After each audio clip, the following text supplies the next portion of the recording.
तो फ्रेंड्स आज मु आपण मानकु एमिति किछि करी कि देखेबी जोटा झियो माने केबे भी करि परिबेनी।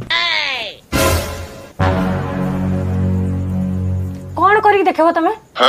कोन करी देखबो जोटा आमे झियो माने करि परिबेनी? आमे झियो माने ना सब किछि करि परिबा। तमे कोन भाबुचो झियो माने एबे पछै गछंती? झियो माने आ एबे पछै कि नांती? झियो माने एबे बहुत आगु गलेनी। तमे पुओ माने कोन भाबुचो आम झियो माने को शासन करिवो? आमे चुपचाप सही जबो सेटा एबे होबनी। झियो माने एबे चांदू को गलेनी, एरोप्लेन चलेलेनी, ओलंपिक्स जितलेनी। झियो माने एबे सब किछि करि परछ। तमे पुओ माने जदी भाबुचो झियो माने एबे भी सही पछरे पड़ी गछंती सेटा तमे माने भूल भाबुचो। कोन हैला किछि कुओ?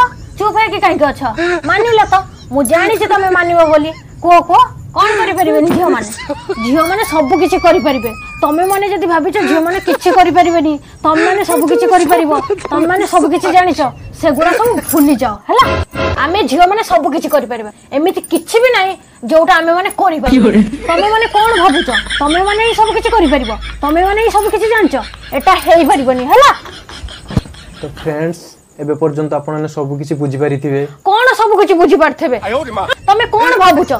तमे तो निजे किछि कहि पाइलनी, निजे किछि कहि पाइलनी आउ सेतरे झियो मानकर दोष। तो फ्रेंड्स जदी आपण बुझि पारिथिबे नियाती कमेंट सेक्शन ले जणांतु।